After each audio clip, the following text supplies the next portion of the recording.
Okay, guys, so we're going to get into some pin escape rounds. These are something that I do with my partners a lot. Basically, at the end of class is when we try to do them because we want to try to work on working out of a deficit when we're really tired, right? This will help with match competitions. Competitions. But again, let's get into it. So right here, really quick, I'm using cross-face pressure to turn my opponent away. My partner Juice, we've worked a lot together in escapes and pinning in general, and he understands bringing his knees and elbows together towards me. So I'm using my shoulder pressure, not to make him uncomfortable. It's not even that painful or anything, but I'm just trying to turn his head away from me so he can't turn his knees towards me. And now he let his arm up into my hip socket, and I was able to use my elbow to put it to the floor, put my knee on his elbow, staple it to the ground, and I'm on the upper arm because I don't want to be on the lower arm since he's going to be able to take that out. And now we're able to transition through a shin mount back to a Ushiro Senkaku to finish. It's a really nice setup if you guys ever work on that. Basically, if you get that near arm, your opponent's near arm stuck on your hip like that, you use your elbow to shed it to the floor and then get on it with your knee. And then you can start going into a shin mount and slide all the way up to a triangle. So this time, again, I'm using my right ear to my right shoulder, if you can see that, in order to keep Juice's arm out and isolated, fully isolated, right? He understands this. He's trying to bring his hand between my neck and my ear, basically to get the inside position back. And I'm using inside arm position to keep it. And now I'm going to a knee and elbow connection, which is really an interesting structure that you guys can use for passing and pin transitions. We'll see this again play out a few different times in this role. All right, I think now it's my turn to be on bottom.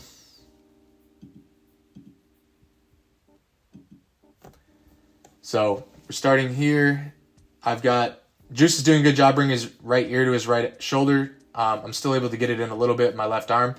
Now, when he sits out like that, I'm trying to bring my right arm down to the bottom of the floor. I don't want him to lift it and get all the inside position on my elbow.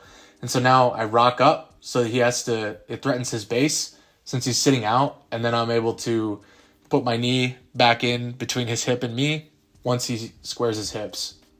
So just watch that one more time here. So he's sitting out on me. This can be really uncomfortable, but if I diagonal out, so if I move my hips out to the left, you'll see I move out to the left slightly here, and then I try to sit up, he has to square up, and that gives me space for my knee to come in. And now I can start getting my guard back.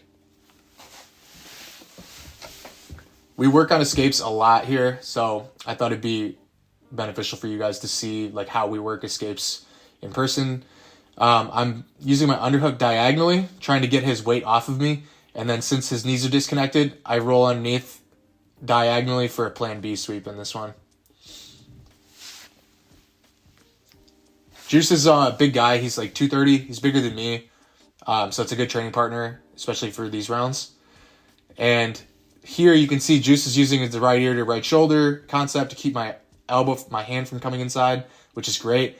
He's sitting out. He's following my hips. He followed me a little too low, so I was able to shuck his tricep off, and I've got the stiff arm, basically. We're coming off camera here a little bit, but you can see that at the end. Once somebody's body is so low on you, you swing your legs out, and then if you tuck your chin, you can strip the crossface off and use it as a tricep post. And so for this one, he was trying to use a strong crossface here, and I wanted to get a V-grip in the shoulder and bridge that off because I don't want to be having my head turned. Anytime we get really strong crossface pressure, we need to address it. And once that happened, I was inside of his body, see right there? And now it's easy for me to throw up quarter juji. I really like that attack. I've been using it for a long time. So again, he's got good body alignment. He's not making it easy for me to bring my knees inside. He's turning my face with the cross face pressure, and he's trying to keep holding my arm. This time, I believe I just used like a reverse shrimp.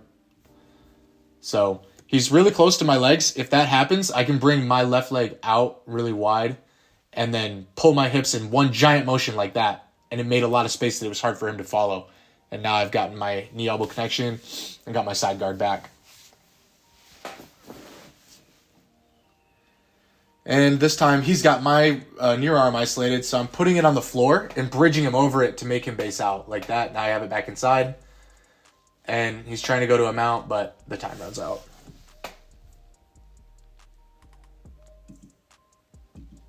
Okay, so now we're starting in mount. He tries to bridge me. I'm using a long hook whenever somebody bridges me like that to keep attached to them. And now he's left his arm pinned to the floor, and I'm threading through for basically what's, I guess it's like a half Nelson if you're a wrestler, but we usually refer to it as a sugar hold. And at this point, what I'd like to do is come around his back and try to throw in a triangle from mount once I have a sugar hold like this. But even if I don't, just holding someone in this position for a long time is really exhausting and really worthwhile to learn. Yep, I did throw a triangle in here. And then the way we want to finish triangles is by going head down and turning to my left. So we always want to turn clockwise, counterclockwise away from the arm.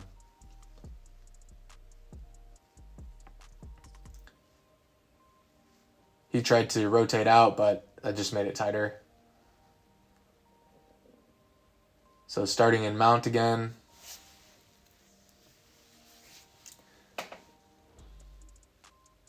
I'm sitting up if I don't have to be down, right? So he actually brings my weight forward. That's great. That's a great move to bring my weight forward in order to get more kips if you don't have any connection. Like if I didn't have any underhooks, which I didn't, if he was a little quicker, he could have taken advantage of the kip.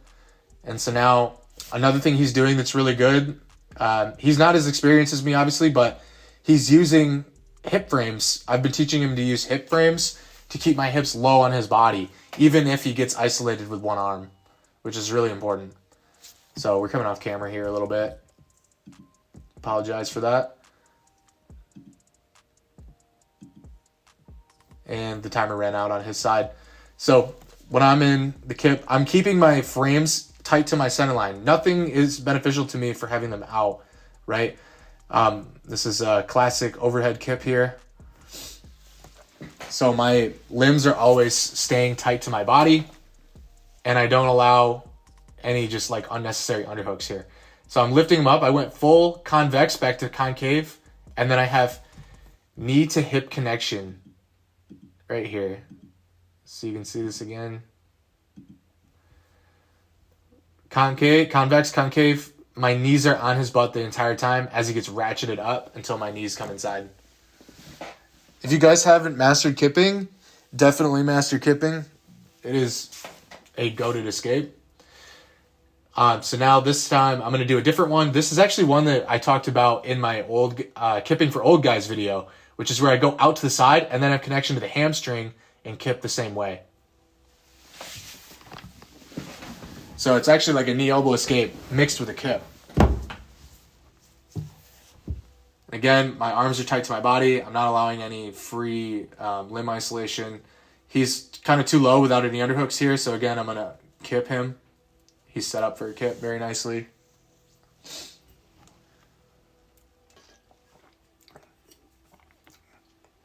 A little bit of hand fighting. He's doing a good job bringing his knees under my elbows, if you guys see that.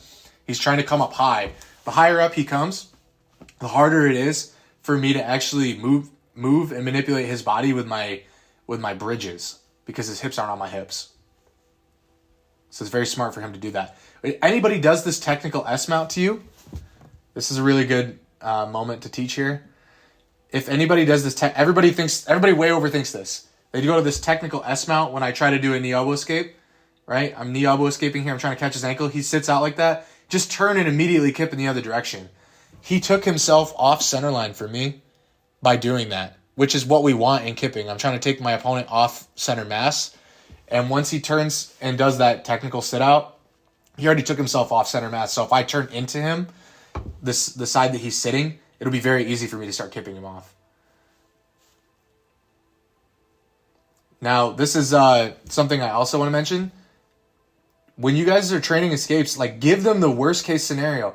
Like I give people my arms like this all the time and let them try to work it up and hold it, and then I work on getting it back. You'll see I do it several times here. I work on getting it back. I do this all the time in training. I just allow people to take my arms and work on getting them back. This time, I go from gaining my arm back to a transition to kipping. Also, just a heads up, my leg looks terrible. I have like hard water at home. It's filled with iron and it absolutely destroys my skin. It gives me terrible eczema and like ingrown hair too. So I get these like red bumps and rashes, but I've had it for like 3 years at this point, and I've gone to the doctor several times. It's not staph, even though I know it looks like it. So now we're doing turtle rounds. Juice tried to stand up, and this is really funny because when people actually try to stand up and break the body lock and like bring their hips forward, they try to break the body lock, but there's no penalty for falling to our back in jiu-jitsu, so I can just pull you down with me and then sit you down into a chair and basically take your back. So always remember that. Bringing your hips forward and breaking the hands is a great escape in wrestling, and it can be used in jiu-jitsu as well, but there's no penalty for me just taking you to the floor. So he's really tight. He's in a tight turtle, so I'm using off balances to open him up. And now I'm looking to insert my left knee behind his left elbow, and once I get that, I can take my right foot and torque his lower leg out with a Kasoto hook, and that opens him up for me for a really easy back take. I really like that turtle attack a lot. Okay, another one. I always start off center because I don't want to be rolled into on the legs. We're going to a seatbelt, put our shoulder over the head, and roll him through. So you're always looking how tight his arms are. If his arms are out wide, it's easier to go inside the arms.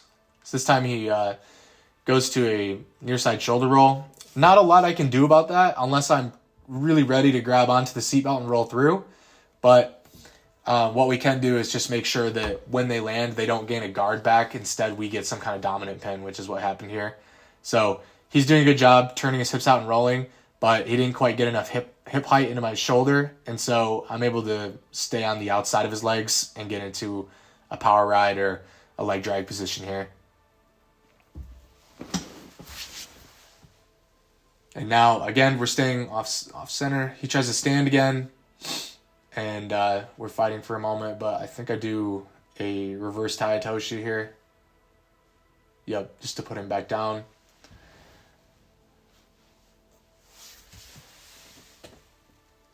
So one more time. I think I have one more. He's doing a good job of keeping his elbows inside, so it's hard for me to like actually thread any grips through his body. But when he does that, I've seen him stand up quite a few times now, so I'm actually like cowboy riding him. This is real quick, guys, but if you feel like you have a guy that's going to stand up, put both legs over their body and put weight over their upper back. It's a really good way to keep them on the floor, especially if it's like a wrestler and you know they don't have any like classical jiu-jitsu escapes out of turtle. Just put upper body weight on their upper back and then have cowboy ride, so you're always ready to take them down to one side or the other when they stand up with a certain leg. All right, so now I'm doing turtle. Juice is grabbing my leg. I really don't care about that at all. That never bothers me. I just post my head on the mat when people do that to me. And then this is a grip we've been working with a lot, which is the law of the locked hands. Once somebody locks a seatbelt grip, he doesn't have locked hands right now, but you can use it from that. You want to take the seatbelt grip to the wrong side of your head and then try to knee slide out and then turn to face them. So right here, he's grabbing, whoops, I went a little far ahead, my bad. Yeah, so anyway, just bringing the 2-on-1 to the other side of the head, knee slide out, and turn to face your partner. It works really well. I highly suggest looking into that move if you guys haven't used it before. So he's not covering my hips much right now, and I want to bring him over to the other side so I can start using Maki Komi rolls, which I tried here, but he brought his knees across my hips, so now I'm not going to roll. Actually, I rolled the other way, but I bring my knees to my chest to be ready to try to thread into an outside ashi here and get a knee bar. So you can roll when they are when they have both legs over your hips, but just know that you're going to have to really make sure that no hooks come in when it happens and you're able to start fighting upwards vertically. So now he's doing what I was talking about, which is trying to keep me down from standing. And he's doing a good job here, hand fighting me. So I could shake him off, but I don't remember if I did that. No. So we go to a Makikomi roll. He's too close on my hips, but I can feel like he doesn't have quite a lot of weight on this right side. So I'm able to like clear the knee from my hip, and then I'm able to lock onto it. When somebody has a seatbelt like that, it's very easy to Makikomi roll them. And we're able to come up on top into like a sit outside control. Do a lot of turtle rounds, guys. It's super helpful for you. So now this time I bring my hips out, and this is another bread and butter of mine. I love near side shoulder rolls. So I grab onto his hand and I put it in my back pocket. There's not really any reason to like specifically put it in the back pocket, but it just maximizes the distance between his two hands. So if he was able to lock a seatbelt here, if he could put his two hands together into a seatbelt, he could follow me through this roll, no problem. But once he can't lock his hands because I'm holding onto it with my left hand, then he can't follow me. So I just put it really far behind by my hip pocket so that if I lose it, he doesn't immediately he's not close enough to his other hand to actually grab it and jump with me.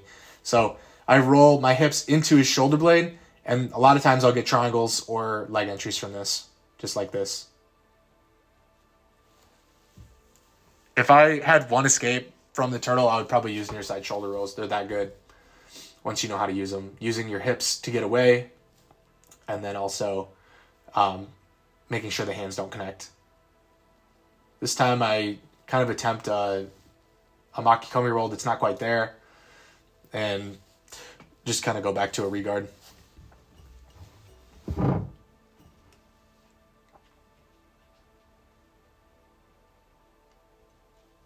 Now, again, he's covering my hips. I think I stand up here. So I was able to control both hands and stand up. Controlling hands in turtle is so important. You're always if it's underneath and like in a body lock, you're controlling the hands. If it's in a seatbelt, you're going to control the hands to make sure you don't get strangled. So now I believe we did a dogfight round as well. Again, this is another one. This is another one of those positions in jiu-jitsu that doesn't get like put in its own category for rounds that you should be doing, but it is a really good position to practice specifically because it's very gray zone, right? Like we don't ever really practice it, and it does happen quite a bit in transitions. So right here, I'm using an uchi. He's got the underhook. I'm trying to sit him down with it.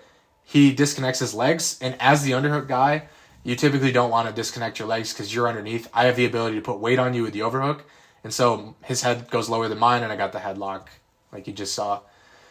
Now, again, we're doing the overhook and roll through the legs. He was pressuring into me quite a bit, and turning his body, so I roll through the legs for a cross ashi victor roll. Yep. So, again, what I'm looking to do with the overhook and cross ashi, in dogfight, is to bring my opponent down and sit them down into this position. I like to sit them down and then get into a cross ashi. And you can't quite see it, but what's happening here is I'm putting my leg on the outside of his leg. So I uchi him, and then I put my leg on the outside of his far leg, and so it trips him. You can see it right here. And then that allows him to fold over, and I can backstep into his legs. And then we can also pass from there just like we did. So you have an option between attacking the leg and passing.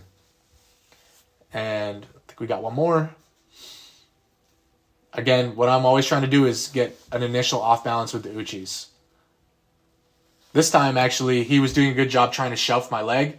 And I tried to limp leg out of this because he was just holding onto my foot, but it was a good grip. And so I couldn't quite do it. And holding on to the overhook actually felt like it was Kimura-ing me, so I had to let go. Maybe we'll have to explore that. It was kind of interesting. I've never had that happen before. But It literally felt like my arm was getting Kimura. So round ended. Now I'm doing underhook.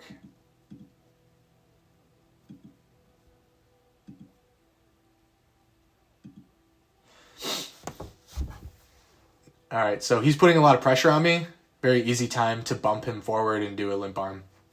I love limp arms. That should be like a key component of your dogfight game. I'm turning my thumb down and limp arming. This time, I'm able to get my arms around his body and lift him through for a body lock suck back. This is another really good move if you guys want to learn this. This is where I'm able to come forward into him. I have driving weight into him. I'm able to lock my hands and stand up and pull him through so I come into mount. That actually feels horrible. You're getting picked up by your rib cage. If you ever had anybody do it to you, you're not going to get hurt, but it does feel super uncomfortable. I really hate it having drilled on me. So now I'm turning my hip into him, so it's hard for him to uchi me. And at the same time, because he's straightening his leg, it's actually getting kind of difficult for me to shelf the leg and pull it. So I'm playing between making him widen his base and coming forward. So right now he's widening his base, and when he widens it too much, it's easy for me to start pulling that up into my hip. I get it stuck between my armpit and my rib cage, and now we can start wrestling our opponent to the floor with the shelf single. That's also a really, really good move from dogfight. I'd say my two biggest ones that I like to use are the limp arms and the leg shelves. But I'll definitely throw in that body lock suck back.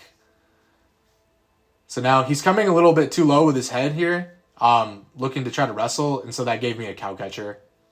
I have a headlock and an underhook, and the uchi's making it difficult to get hip to hip with him and complete it. But we go back to dogfight, and we just kind of end up wrestling. I get a pinch headlock and bring him down. I think we have one more here. So, again, he's going to try to uchi. I throw my hand up high. He just tries to stand up this time. And nothing really comes out of that. And so now I think the round ended, and that's it, guys.